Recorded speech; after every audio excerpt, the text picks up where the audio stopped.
दोस्तों नमस्कार। मैं सूरजदीन विश्वकर्मा ठगी पीड़ित जमाकर्ता परिवार तप जप संगठन का राष्ट्रीय अध्यक्ष। साथियों, आज 3 दिसंबर 2023 में आप लोगों के बीच में फिर उपस्थित हूँ कुछ खास बात विशेष जानकारी देने के लिए। आप लोग वीडियो को ध्यानपूर्वक सुनेंगे, चाहे हमारे कार्यकर्ता साथी हों या जमाकर्ता साथी हों या हमारे संगठन के सभी समस्त सम्मानित साथी हों। वीडियो को पूरा का पूरा सुने और कोशिश करें समझने की कि भुगतान के प्रति कौन सी ऐसी जानकारी दी गई है, क्या करना है, कैसे भुगतान प्राप्त करना है, संगठन का क्या संघर्ष चल रहा है। तमाम ऐसी जानकारी आप सबको देना चाहता हूं। उसके पहले चाहता हूं जिन साथियों ने अभी तक हमारे चैनल को सब्सक्राइब न किया हो, सब्सक्राइब कर लें, लाइक करें, कमेंट करें और वीडियो को ज़्यादा से ज़्यादा शेयर भी किया करें। साथियों, ये काम कर लिया करें। ये भी एक संघर्ष का हिस्सा है और संघर्ष का मतलब होता है, संगठन का मतलब होता है कि जितने भी साथी जिस भी तरह से इन्वॉल्व हों, घर बैठे वीडियो के द्वारा जानकारी प्राप्त करके संगठन में जुड़ करके या और भी किसी तरह से जो भी साथी इस संघर्ष में इन्वॉल्व हो, सबकी जिम्मेदारी बनती है कुछ न कुछ करने की। इसलिए जो लोग घर बैठे जानकारी प्राप्त करना चाहते हैं उन साथियों को ज़रूर सब्सक्राइब करना, चैनल को शेयर करना, कमेंट करना, ये सब काम करना भी चाहिए। आप सबको बता दूं साथियों कि भारतवर्ष के कुछ 5 प्रांतों में जो चुनाव हुआ है विधानसभा का, उसके परिणाम भी आज आने हैं और रुझान आने भी लगे हैं और जनता ने जो कुछ भी निर्णय दिया है वो सब अभी आपको कुछ ही क्षणों में सामने आ जाएगा, किस प्रदेश में किसकी सरकार बनी है। लेकिन हमारा इस राजनीति से संबंध नहीं है, राजनीति से मतलब नहीं है किसकी सरकार बनेगी, कौन मुख्यमंत्री बनेगा, इससे हमारा कोई सरोकार नहीं है। हमारा मतलब है केवल भुगतान से। कोई भी मुख्यमंत्री बने, किसी भी राजनीतिक पार्टी की सरकार बने, हमको देश के समस्त 42 करोड़ साथियों का भुगतान चाहिए, वो भी संपूर्ण भुगतान चाहिए। और उस भुगतान के लिए भारत सरकार द्वारा बनाए गए कानून, अनियमित जमा योजनाएं पाबंदी कानून 2019, उसी के तहत भुगतान का संघर्ष चल रहा है और उस कानून को क्रियान्वित कराने के लिए तरह तरह से संघर्ष हुआ और उसका नतीजा भी लगभग सामने आने लगा है। और आज की तारीख में तो इस कानून के तहत विभिन्न संगठन भुगतान की मांग करने लगे हैं। इसके पहले साल, 1.5 साल पहले, 2 साल पहले इस कानून के बारे में किसी को जानकारी नहीं थी और देश का वो पहला संगठन है आपका ठगी पीड़ित जमाकर्ता परिवार, जिसके मुखिया आदरणीय मदन लाल आज़ाद जी हैं। आज़ाद जी ने ही इस केंद्रीय कानून की चर्चा करना शुरू किया और इसकी चर्चा आज की तारीख में लगभग संपूर्ण देश में फैल चुकी है। शासन प्रशासन जानने लगा है, जबकि इसका प्रचार प्रसार इस कानून के बारे में जनता तक पहुंचाने का काम भी सरकार का होना चाहिए था, जो नियमतः है कानून में दिया गया है। लेकिन सरकार ने इसका कहीं से कोई प्रचार प्रसार नहीं किया है, किसी भी निवेशक साथी का इस कानून के तहत भुगतान नहीं किया है। उसी को लेकर के हमारे संगठन ने मिशन भुगतान भारत यात्रा का कार्यक्रम चला करके जगह जगह पर कार्यक्रम करते हुए और इस कानून के तहत प्रत्येक जिले के जिलाधिकारियों को, अपर जिलाधिकारियों को जो सक्षम अधिकारी बनाया गया या सहायक सक्षम अधिकारी बनाया गया, उनको ज्ञापन दे करके जन जागरण चेतना पैदा की गई और पूरे देश में जब यह अभियान चला, जगह जगह पर कार्यक्रम हुआ, तहसील स्तर तक में कार्यक्रम हुआ, ब्लॉक स्तर तक में कार्यक्रम हुआ और उसका परिणाम रहा कि ढेर सारे जिलों में सरकार को काउंटर खोलने पड़े और उस काउंटर में भुगतान के दावे भी जमा हुए।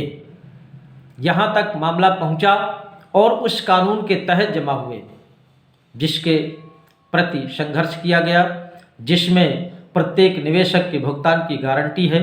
उस कानून के तहत सबके आवेदन जमा हुए, लेकिन दुख की बात यह है किसी भी निवेशक का अभी तक उस कानून के तहत भुगतान नहीं किया गया है, और ये विडंबना ही कही जाएगी और सरकार के लिए शर्म की बात कही जाएगी कि सरकार के ही बनाए हुए कानून को जनता को आवाज़ लगानी पड़ रही है कि आपने इस कानून को बनाया है तो इसको लागू करिए, इस कानून का उपयोग करिए, इस कानून का उपयोग करते हुए देश के प्रत्येक निवेशक का भुगतान करिए। ये शर्म की बात है। अगर कानून ना बना होता तो केवल भुगतान की आवाज़ उठती, और सरकार को ये सब कुछ पता था कि देश में विभिन्न कंपनियों ने जनता के साथ जो उगाही किया है, लूट किया है, और दर दर की ठोकरें खाने के लिए कार्यकर्ताओं को, निवेशकों को छोड़ दिया है। ये सरकार के सब कुछ संज्ञान में होते हुए भी अच्छी नीयत न होने का ये परिणाम है कि किसी भी निवेशक का भुगतान नहीं किया है। उसी संदर्भ में हमारे संगठन ठगी पीड़ित जमाकर्ता परिवार ने जन चेतना अभियान चलाया, और इसी क्रम में आपने देखा होगा ढेर सारे कार्यक्रम हुए, लेकिन जिस तरह से सफलता मिलनी चाहिए थी नहीं मिली। और कहीं ना कहीं हमारे जो तमाम कंपनियों के एजेंट साथी थे, जिनकी जिम्मेदारी पर पैसा जमा हुआ, जिनकी गारंटी पर निवेशकों ने अपना पैसा दिया जमा करने के लिए, उन्होंने जमा करके रसीद बांट दिया, लेकिन भुगतान के लिए जिस तरह से उन एजेंट साथियों को संघर्ष करना चाहिए था, वो साथी अभी संघर्ष नहीं कर रहे। कुछ ही परसेंटेज में कार्यकर्ता साथी हैं जो संगठन में जुड़ करके तन मन धन से सहयोग कर रहे हैं, भुगतान की मांग कर रहे हैं, ईमानदारी का परिचय देते हुए वो रात दिन एक किए हुए हैं कि हमारे प्रत्येक निवेशक का भुगतान बट एक्ट 2019 के तहत हो। लेकिन ज़्यादातर एजेंट साथी, 90% एजेंट साथी, वो घरों में बैठे बहुत चालाकी से अपना समय काट रहे हैं, और चालाकी का नतीजा ये है कि भुगतान नहीं हुआ, और भुगतान न होने की दशा में निवेशकों ने तमाम अभद्रता किया। गाली गलौज सुबह से शाम तक होती है, और बहुत से ऐसे निवेशक हैं कानून के तहत शासन प्रशासन के द्वारा पुलिस प्रशासन से भी प्रताड़ित कराने का काम किया है। इसी वजह से बहुत सा एजेंट साथी घर छोड़ करके भाग गया है, उनके बीवी बच्चे परेशान हैं। बहुत से ऐसे साथी हैं डिप्रेशन का शिकार है, बहुत से ऐसे साथी हैं सुसाइड कर लिए हैं भुगतान न मिलने की वजह से। लेकिन जो साथी अभी हैं उनके अभी जू नहीं रेंगता है कि इस संघर्ष को सब लोग मिल करके सबका भुगतान करा लें। ऐसे एजेंट साथियों से मैं निवेदन करूंगा कि आप सभी लोग जिस दिन एकजुट हो जाएंगे, एक जनमत तैयार कर देंगे, भुगतान सबको चाहिए, लेकिन तमाम लोग भ्रमित हैं और तमाम अलग अलग चितर बितर बटे हुए हैं। इसका फ़ायदा सीधे सीधे ठगों को मिल रहा है, उन ठग कंपनी, क्रेडिट कोऑपरेटिव सोसाइटी को मिल रहा है, सरकार को मिल रहा है। फलस्वरूप आप सबको, एजेंट साथियों को एकजुट होकर के हमारे संगठन की सदस्यता लेकर के आप लोग संघर्ष में आइए और अपने अपने निवेशकों का भुगतान कराइए, और अच्छा सा जीवन, जिस तरह से पहले आप लोग अच्छा सा जीवन जीते थे और अच्छे लोगों के बीच में बैठने का एक मौका मिलता था, उसी तरह से फिर आपका जीवन यापन अच्छा सा शुरू हो जाएगा।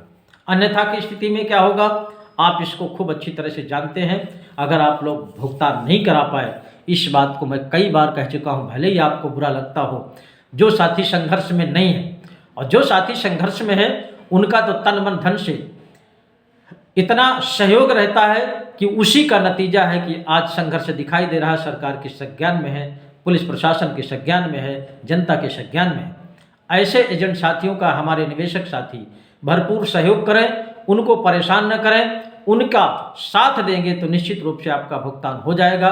और जो साथी संघर्ष में नहीं है, अगर वो अपने निवेशकों का भुगतान नहीं करा पाएंगे तो साथियों अभी तो आपको तमाम अपमान झेलना ही पड़ रहा है। अगर आप भुगतान नहीं करा पाए तो आने वाले समय में निश्चित रूप से आपके बच्चे गाली खाएंगे, आपकी आने वाली 7 पीढ़ी तक आपको गालियाँ मिलती रहेंगी। कभी आप उससे कुल मिला करके आप निजात नहीं पाएंगे उस समस्या से। और निजात का एक ही रास्ता है, सबका भुगतान। और उस भुगतान का भी एक ही रास्ता है, #2019। और उस कानून में संघर्ष करने का भी एक ही रास्ता है, ठगी पीड़ित जमाकर्ता परिवार। और यही एक ऐसा संगठन है, आपके भुगतान की सुबह से शाम तक चर्चा करता है। बाकी आपको देश में कहीं भी कोई दूसरा प्लेटफार्म आपको नहीं मिलेगा जो आपके भुगतान की बात करता। हाँ, कुछ साथी कह सकते हैं कि और तमाम संगठन बने हुए हैं, वो भी भुगतान की बात करते हैं, भुगतान की बात करते होंगे। लेकिन शुरुआत किसने किया? इस संगठन के द्वारा उस कानून की जानकारी किसने दी? और तमाम ऐसे संगठन हैं जो इसी संगठन में रह करके तमाम साथी जानकारी प्राप्त करके, अनुभव प्राप्त करके, वो लोग कहीं न कहीं एक दूसरे की वार्तालाप से या विचार न मिलने के कारण वो भी संघर्ष कर रहे हैं। लेकिन ये साथियों, आज का विषय जो है, जब तक हम जनमत नहीं तैयार करेंगे तब तक आप सबका भुगतान होने में थोड़ा सा दिक्कत होगा। इसलिए इस बात को समझने का प्रयास करिए और जनमत तैयार करते हुए अपने अपने भुगतान की ओर बढ़िए। जय हिंद, जय भारत।